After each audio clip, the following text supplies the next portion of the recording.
Good evening, everyone, and welcome to our Maundy Thursday stream. I'm very excited to bring this program to you in this time where we have to find new ways to be church and do things a little differently.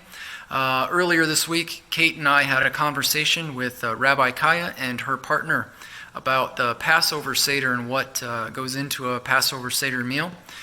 So we had a fun conversation. We had some good back and forth with questions, and it is my privilege and my honor to share that with you this evening.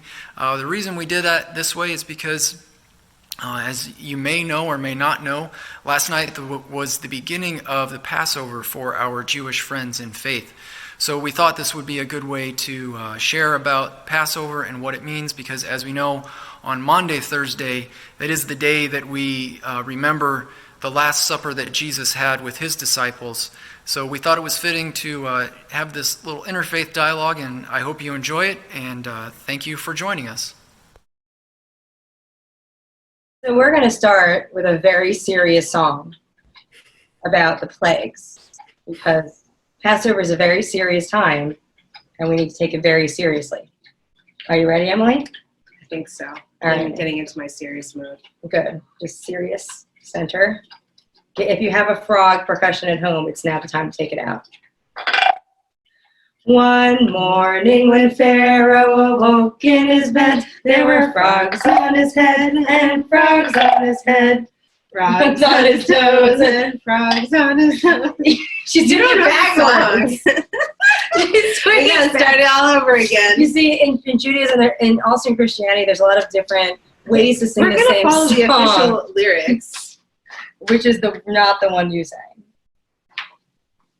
That's what I said. That's wrong. Okay.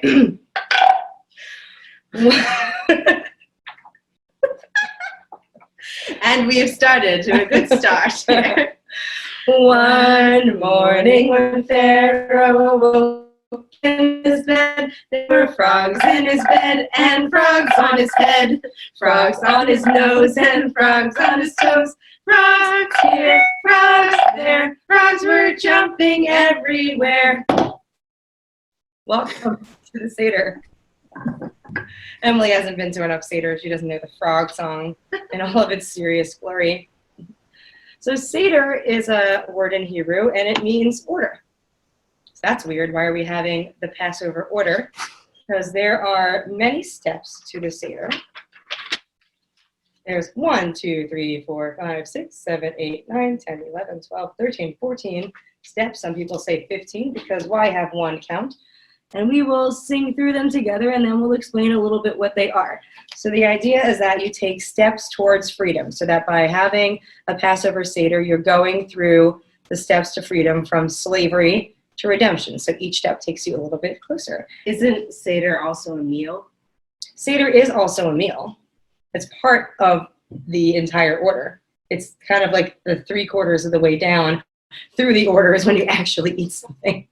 But we do the whole thing around the table usually. Yeah, you do the whole thing around the table or around. Some people start off in their living room or couch is a little bit more comfortable to do a lot of their rituals. And then about 3/4 of the way down through this whole table of contents of the traditional Seder is when you would actually eat. So some people might be very hungry by that point, by the time they're actually eating. Ready to sing the order? Mm-hmm.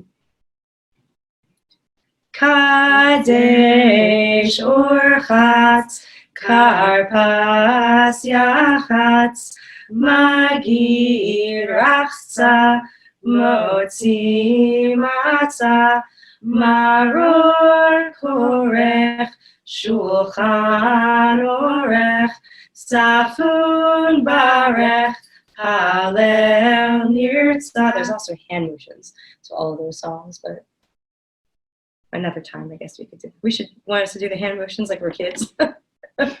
No, Patrick said No one wants to see that. No one wants to do that. But there also are hand motions to help you follow along. So you first start like we do with all Jewish holidays, and we're sanctifying the day. Kadesh means to sanctify the day with wine. Then we wash our hands. It's something that's very popular now and always should be popular, but we have a ritual washing of hands like the priests used to do in the temple before they would make sacrifices and give them to people. So it's a good idea to wash your hands before giving other people food. So we have that ritual hand washing.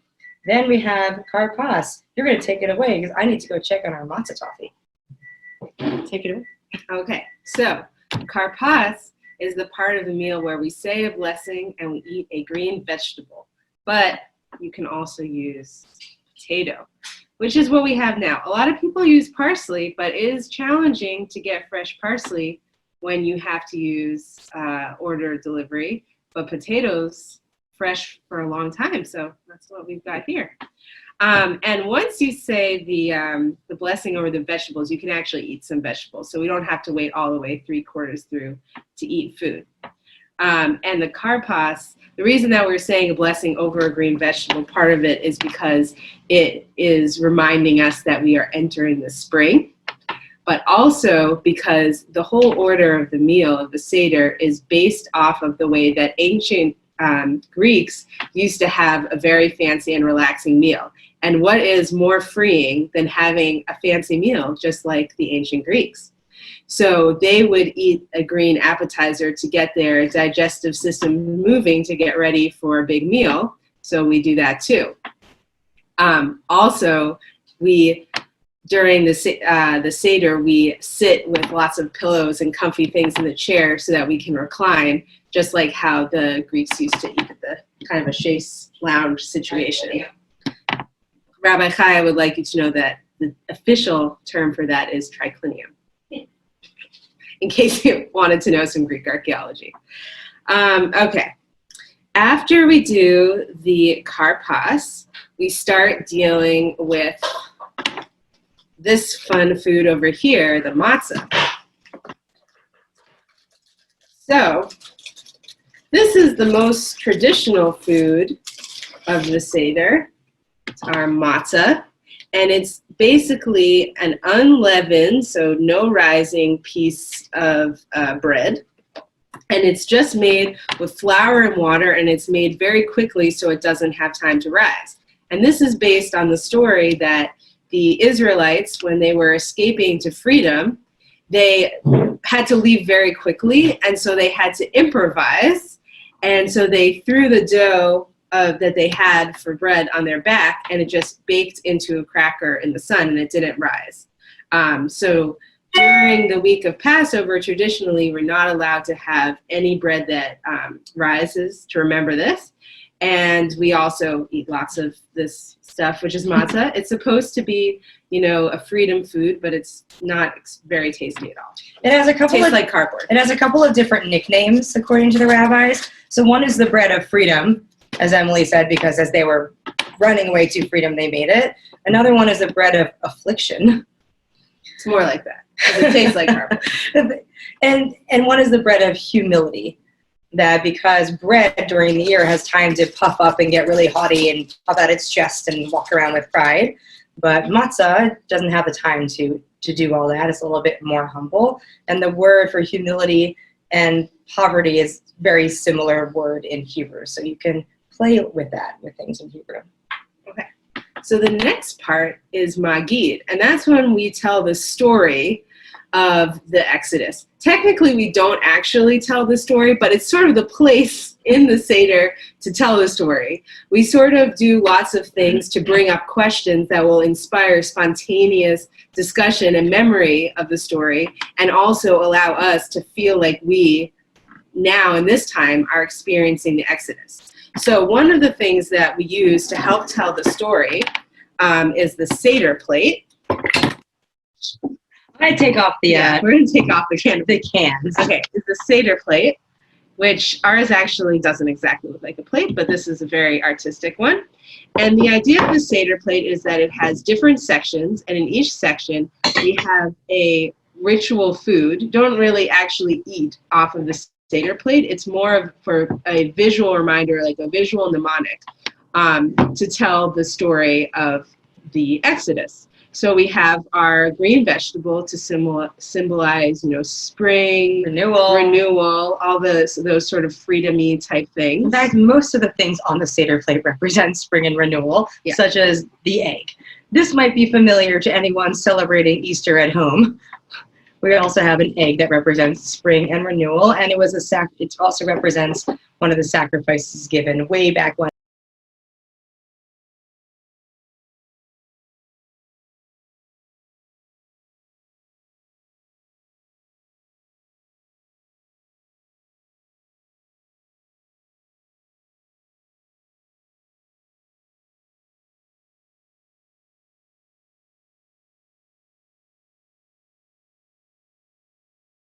in the temple during this time called the Chagiga, or the holiday sacrifice. Okay.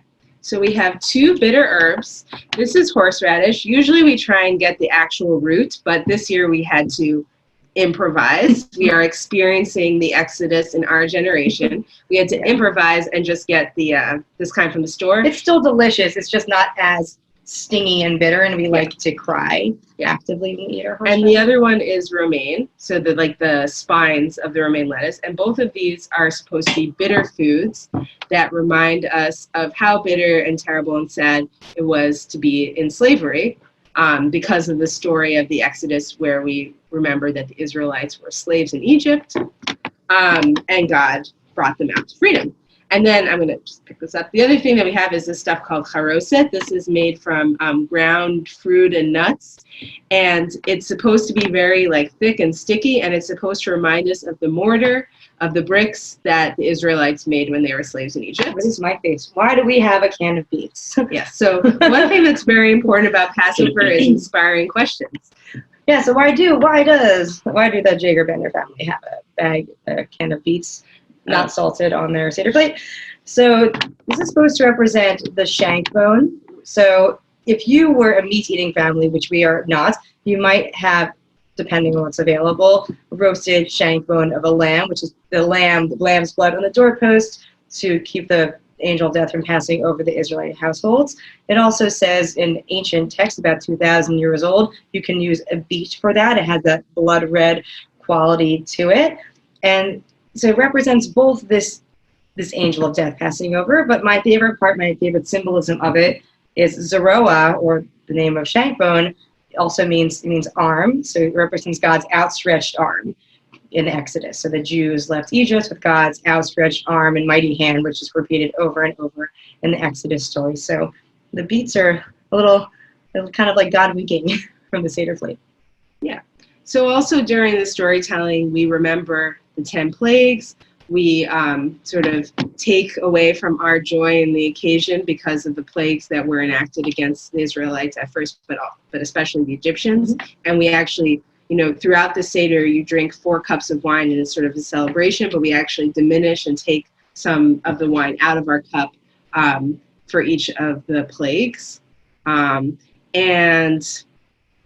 what was I going to say? Oh, yeah, we have, I don't know. What were you going to say? I don't know. We tell the story. We sing some songs. And then we move on. So when I'm yes. So the weird thing about the storytelling section of Magid means to tell in Hebrew. So the weird thing is you might expect that you were going to hear someone get up there and start reading, as you might if you were in synagogue or church, literally the Exodus story. Okay, and then baby was born in the basket, yada, yada, yada, et cetera, burning bush. But you don't really hear about Moses at all. In fact, Moses is not mentioned at all except for a little bit on in that section and only tangentially. So it's just a really interesting thing. And the reason that the rabbis did that is what you were saying, is to put ourselves into the story. So it says in the Haggadah that in every generation, a person must believe that they themselves were taken out from slavery. And so by taking out the key characters like Moses from the storytelling, it's easier to put ourselves in, and especially in a time like now when a lot of people are not sarcastically calling this like an 11th plague, right? It's another thing that's keeping us inside, keeping us away from family members. So it's another way of just inserting ourselves and our story and our legacy into this ancient story so we can relate to it a little more. Yeah. So after the storytelling section, we wash our hands again, because you can never wash your hands too often. There's actually two ritual hand washings during this whole meal. This is no joke. Okay. And then we say the blessing over the matzah, and we actually get to have some. And then comes my favorite part, which is when we dip the bitter herbs into the charoset. It's kind of the sweet gooey stuff. Sweet gooey stuff, and you make a sandwich with it. Out of matzah. And the idea is that you are tasting the the Paschal experience sacrifice. of the Paschal sacrifice, but also the experience of slavery, the bitterness, the mortar. Right. Yeah. You get to have it. So basically you make a delicious sandwich and you just leave out, the one thing that you leave out is the meat, because we don't do sacrifices anymore. So we just have to remember the shank bone and the Paschal sacrifice. We don't actually get to eat it. But Hillel the Elder, who was another fun shared friend of our traditions, so Hillel the Elder was the one who invented this sandwich, and he would have eaten it with his lamb in it. He would have had the whole barbecue experience. So now it's probably been about, a good 2 or 3 hours, and we're allowed to eat some dinner. Kate she just looks anxious. She's like, no, not 3 hours. In our house, we do it a little bit shorter. But I have been to seders that are 5 hours or more. Yeah. Because again, the idea is to keep asking questions and keep babbling on, kind of like I'm doing right now. Yeah. So what if you have 4 little kids? They just fall asleep in the soup. Okay. I'm thinking of like trying to keep my kids engaged for that long. Well, you do a lot of stuff to keep them engaged. That's why we have all the songs, lots of questions, lots of weird props, coloring pencils, whatever. So yeah, so it is supposed to be interactive. And the rabbis of old, the 2,000-year-old rabbis, asked that same question, basically. They're like, what about the kids who are going to start pulling their hair out?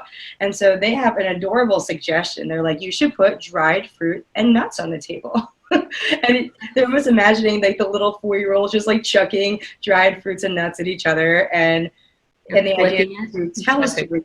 Yeah, and the idea is to tell the story to your kids, so tell it to a language that they can understand. So if you get up there and say, on Mount Sinai, blah, blah, blah, the kids are going to fall asleep. But if you get out your frog, right, then they might get more into, oh, what are these things? Oh, I'm so sorry that other people got hurt. Yeah, so you can tell things to kids on that level. Yeah. In my family, we act out all the plagues with props. So like for hail, we throw ping pong balls at each other. I like it. And we have like little cricket clickers to make sounds for the locusts. There is a Middle Eastern Mizrahi tradition, which is like Jews of North Africa and the Middle East, where they would, there's a song where you hit each other on the head with green onions. So there's lots of interactive elements. That might be fun. And you can cut things down. So you might have a long traditional service, but there's also people have written books for the preschool age specifically. And now I'm just playing with the frog. I'll put it right here. So do you find that, like, I mean, I'm sure that because this happens over and over, kids start to understand, but like, do they get upset? Like I would picture if Emmett sat down for this, he would be sobbing. Like he can't handle scary movies, scary stories. The Ark. He can't handle Noah's Ark. Noah's Ark story. He sobs. Yeah. So like, I can't imagine he would even. I mean, maybe because it he'd heard it enough times or whatever, but. And there's certainly ways that we try to tier teaching kids. We try not to teach traumatized about the death of the firstborn, for instance. So what I'm going to do on Thursday morning, I'm going to do a Zoom Passover experience for our preschoolers. And so I'll sing a little song called the building song, like bang, bang, bang with your hammer low, to teach them, okay, first Israelites are doing work, and then they said, hey, listen, King Pharaoh, please let my people go. And Pharaoh says, no, no, no. So God says the frogs, one warning, the song we sang. And then at that point, I basically fast forward and go, and then the Jews escaped. Oh, yay. So, I mean, I really teach them about the frogs when they're in preschool. And then maybe when they get to a little bit older, you can teach them about the Nile turned to blood. I would try to avoid probably death of the firstborn. I mean, it's horrible. And I think sometimes, especially the Noah story, people glance over it. But it's, when you really look at it with a hard look, it's a very heavy story. So it's about kind of just teaching slowly and teaching to each kid. And there's actually a story in the Haggadah called The Four Children that we read as part of the Maggid. Again, when we're not talking about Moses, we're talking about random things. So one of those stories is about the 4 children. And basically there are 4 abilities to comprehend at different levels. So there's the wise and the wicked and the simple and the one who does not know how to ask. And it gives you little how-to on how to teach to each one of those kids. Mm. So some kids you're going to talk about the death of the firstborn, and some of them are going to say, hey, God did this great miracle. Isn't that wonderful? And I like how that's already in the tradition. Do you think that the Haggadah invented differentiated learning? But I think the Haggadah, maybe. I'm just kidding. Yeah. Let's claim it. We're claiming it. It's ours now. All right. So once you eat dinner, things do speed up a little bit. Isaiah, stop making jingle sounds. Isaiah's scratching his chin. He's having deep thoughts right now. He's the one who doesn't know how to ask. He doesn't. But one of the main things that you do after the meal is finding the afikoman. So earlier in the Seder, when we start taking out the matzah to talk about and look at it, the leader will break off a piece and hide it away. And the kids have to find it in order to continue after dinner. To be able to finish the Seder, we have to find the afikoman. Right. So, one of the parents usually will hide it somewhere in the house when no one's looking, and then the kids have to go run around and find it afterwards, and usually there's a prize. And I always win. That's not true. That's not true. But then, and sometimes the kids will hold the Seder ransom. Hold the Well, you hold the Seder ransom by saying, "I will not give you this," because everyone needs to have a bite of this delicious afikoman dessert, which is again just a piece of matzah.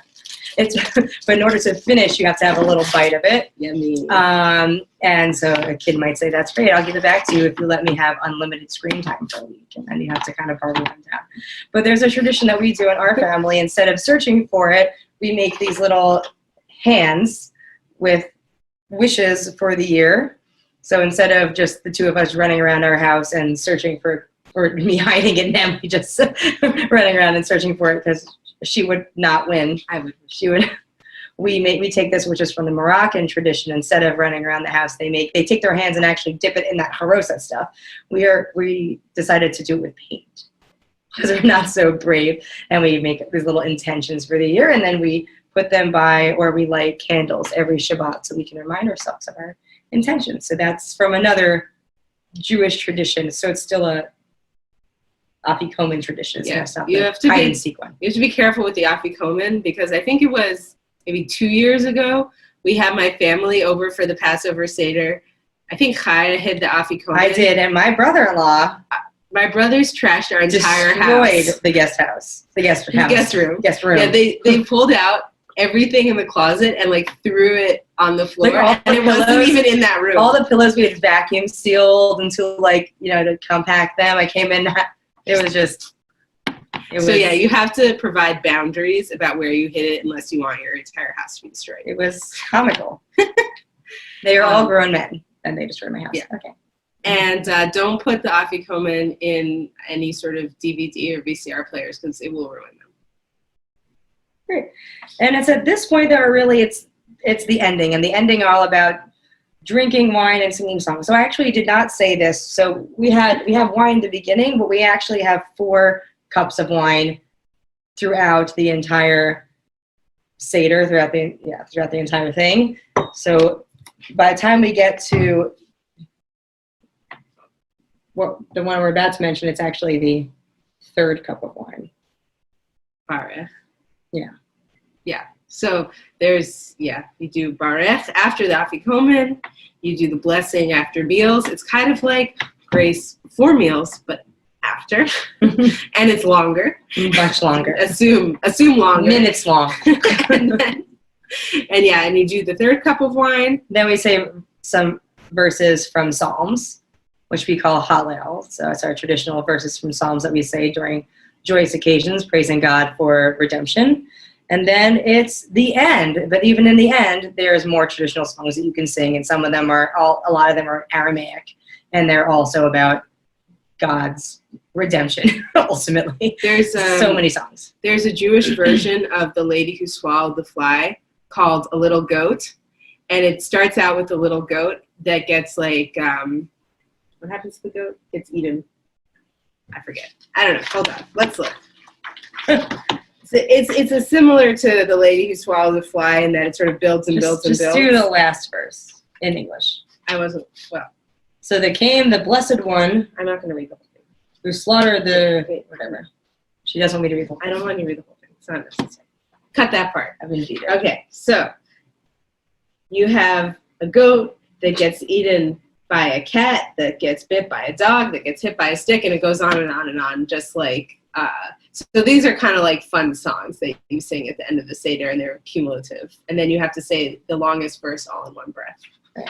And then you have a prayer that next year you should do this all in Jerusalem, the rebuilt Jerusalem.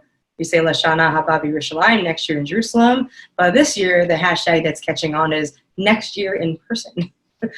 So next year in person in general, but we'll probably also say next year in Jerusalem, but mostly praying that next year we can have our tables full of our family members. Oh, and just a note. So this book is called the Haggadah. It's what we use to kind of have all the, the text that we're supposed to do. And there's all sorts of versions of these. This is the one that I made for our family, but we have a lot of other ones. Like, this one's like an art one. And this one's like, that's a graphic novel one. This one's like a classic art one. That represents, I don't even remember what it represents. Something, I'm sure. I think this represents all of the plagues. Somehow. Oh, I should get the Mosque. You get the what? Mosque. And Emily's going to go get the Masagata. Are there any questions at this point? Because we've been just like babbling on to you on end. So one of the questions I have is how much do you have to do to prepare for? There's a lot that you have to do ahead of time to prepare. Isn't there a lot of cleaning that you have to do in your home? And why do you? What's the reasoning for that? Why do you do that?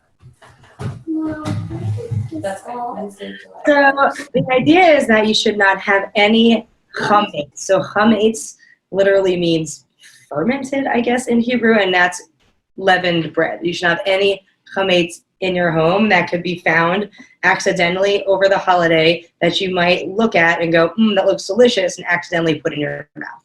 So a lot of the cleaning that's done is kind of over and above and being careful so that you won't happen upon the situation that you open up the fridge, fourth day of Passover, you notice, oh, look at that delicious piece of cake I never ate, and it still looks good to you, and then you might eat it, and then you think, oh my goodness, it's Passover. So our tradition of cleaning is a little bit less strict than others because as I know it happens in your faith and certainly happens in our faith, there's so many different traditions and how do you explain it? Well,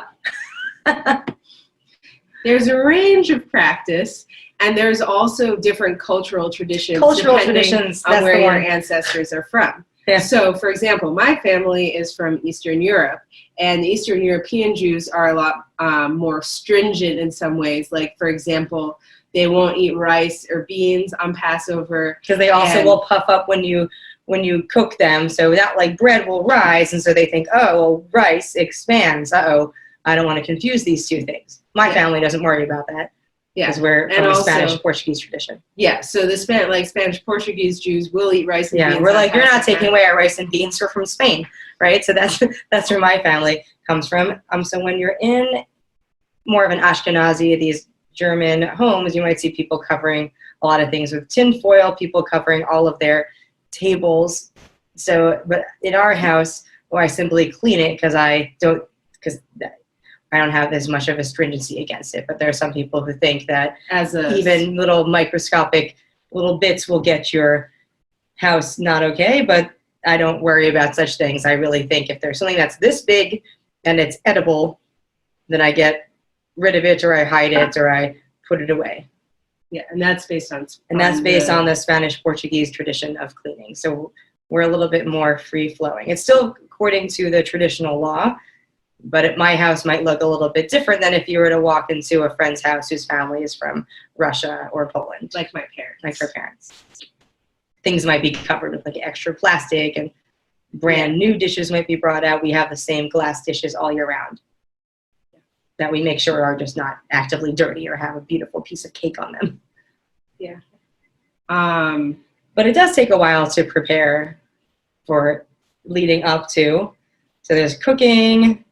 This year, less so, because Emily cooked a lot, but for the two of us for 2 Seder meals. But you traditionally would be cooking and cleaning, and then there's a traditional search for chametz. So the night before Passover, some people go around with a candle and a spoon and a feather to kind of do a last minute, okay, if there's any chametz, any cake that's like hiding under the couch, I'm going to find it now and use my little feather and put it on my spoon.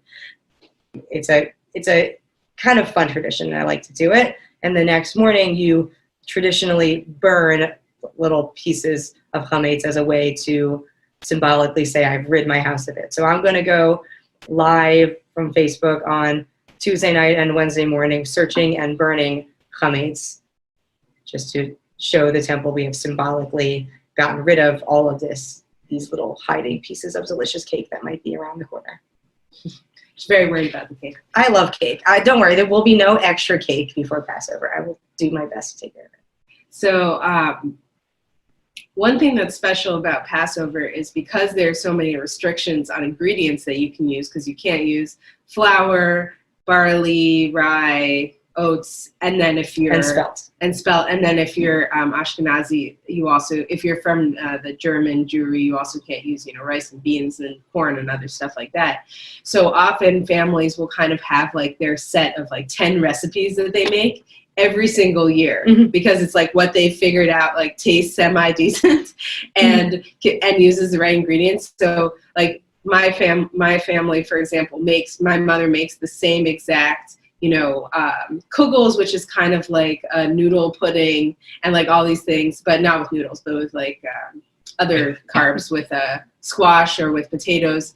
She makes these things and it's like the same exact food every single year. So it really has like a strong sort of memory and sense of these like family traditions, even just from what you're eating. And it's really just out of necessities. Like, this is what our family has figured out is edible, and this is what we shall eat from here henceforth.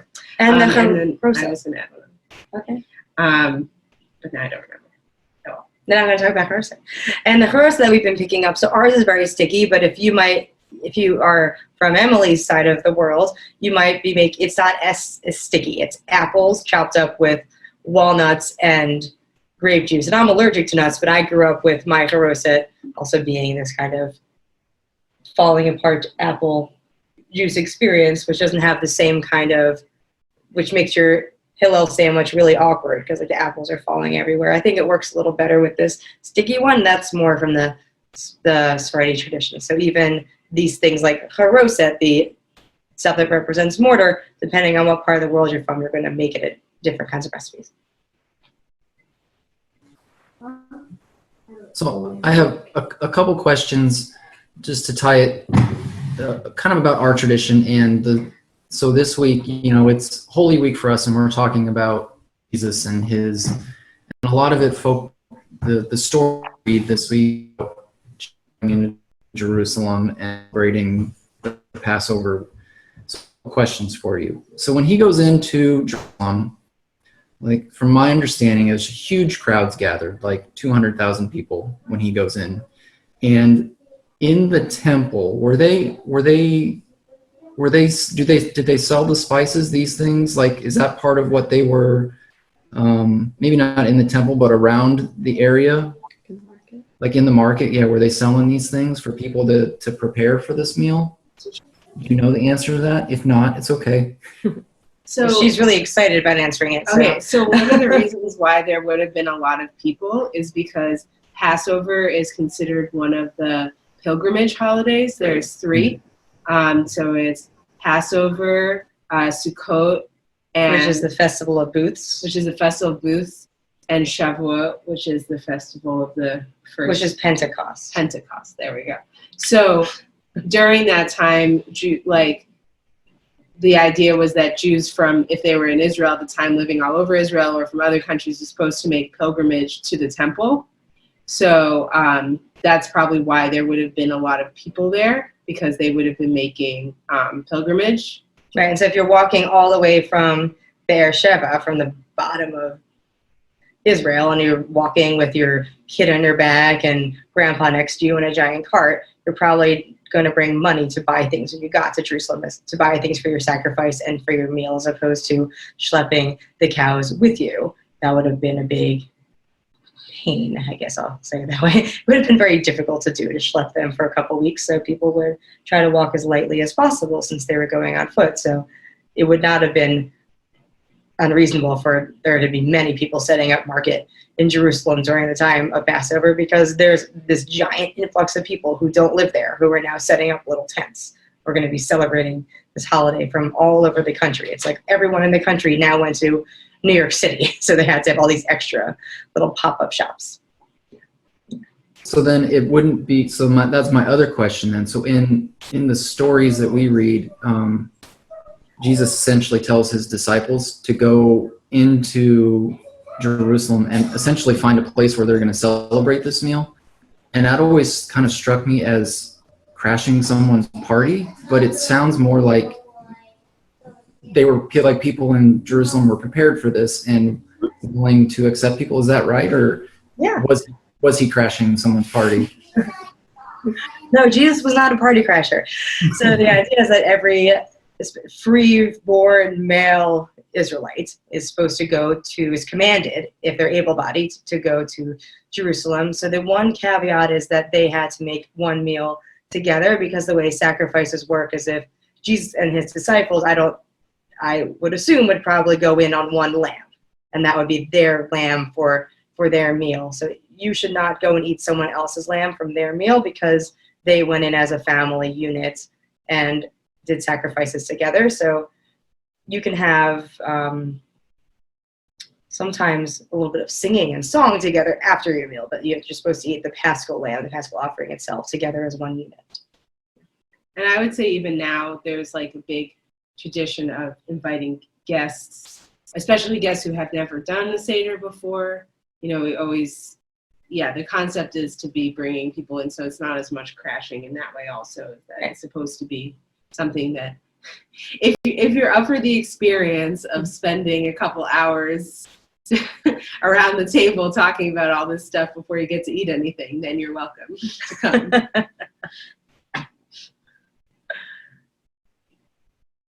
Well, that was my next question. It was the length of the meal. Is there a set time where you start it? Is it a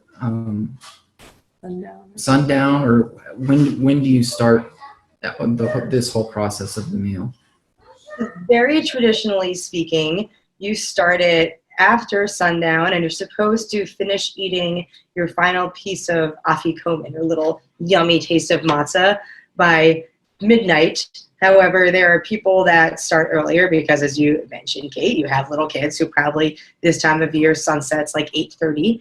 They're probably not going to be starting. They're asleep by 8:30. So we are starting our Seder at 6:30, which is even pushing it for some families, but it makes people feel like, okay, it's a little bit later at night. At least the sun is thinking about setting, so families feel a little bit better about that. It doesn't have to go all night long. It's just that people have the tradition of keep asking questions. And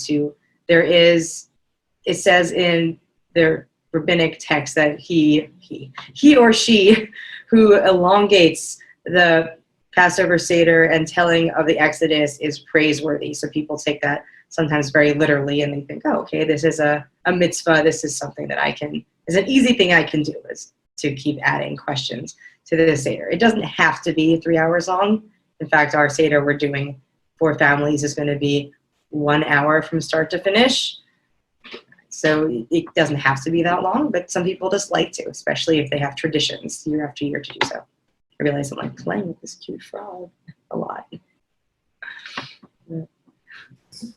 One last question, kind of with the length and the tradition part. So in our tradition, Jesus, after everything was done, he added on, right? And this is what we do when we celebrate communion in our tradition. Yeah. You know, we say after the meal was ended, Jesus took the bread and he broke it and said, "This is my body."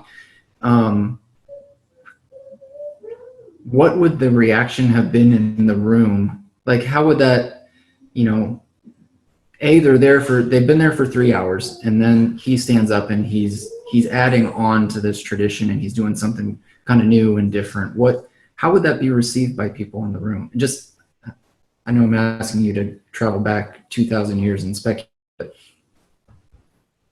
Well, if I were to speculate, so a discipleship circle in Judaism is really nothing new.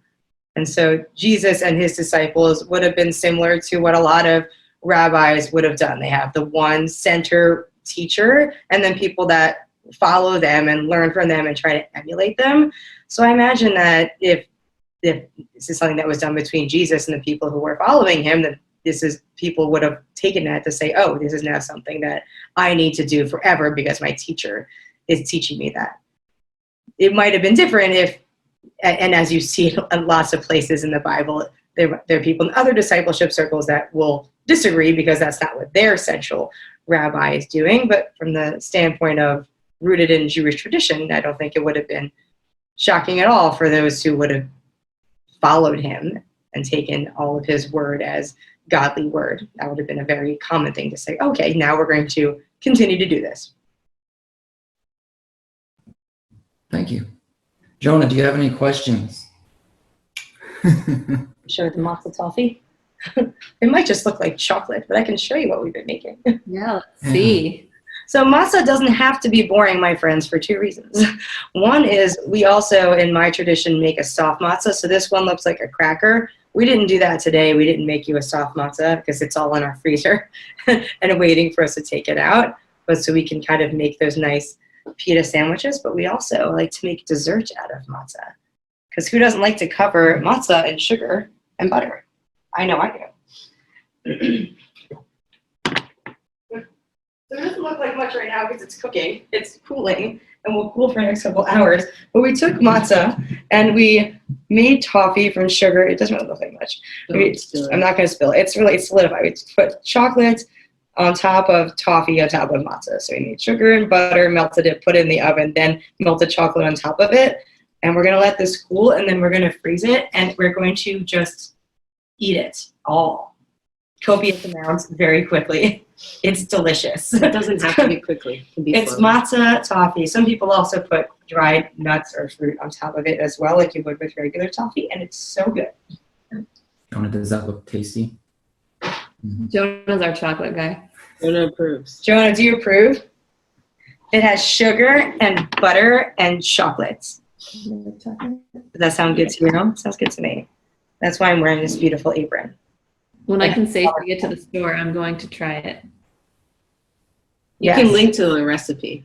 Yeah. Put it in the description. I mean, Kaya sent me a copy, but we'll put it in the description. Yeah. We can do it. So I guess all this is to say that Passover is a lot. Everything is symbolic, which is why we were talking over each other, because everything has a million different meanings from either personal family traditions of what I think this means or rabbinic traditions. And there's just a million ways to tell the story, a million different songs to sing, a million different ways to cook food. And it's just all about asking questions and keeping the story alive from one generation to the next and making it fun and meaningful for those sitting at the table. Some people want the 7-hour seders. I've been to them, and when they're done well, they're really great to go to. Like when they're done really well, they're awesome if you're in the mood for it. But you can also have a very meaningful 30-minute one too. Yeah, usually if you're doing it for that long, you do some part of it on the couch. Most of it. Yeah. Not at the table the whole time. That's physically painful. It'd be physically painful. And a lot of drawing and coloring and singing. Well, thank you so much for the opportunity to let us talk all about Passover with you. Yeah, thank you. Really, thank you for sharing. We really appreciate it. You taking the time to do this, and It's so cool when Passover and Holy Week link up so well the way they have the I know they're usually close, but they've been very in sync the past couple of years, and it's really fun to see the traditions talk to each other. I agree. Okay. Thank you. What do you think, Jonah? He's sleepy. Oh, it's nap time. Nothing personal. Jonah, I have chocolate over here.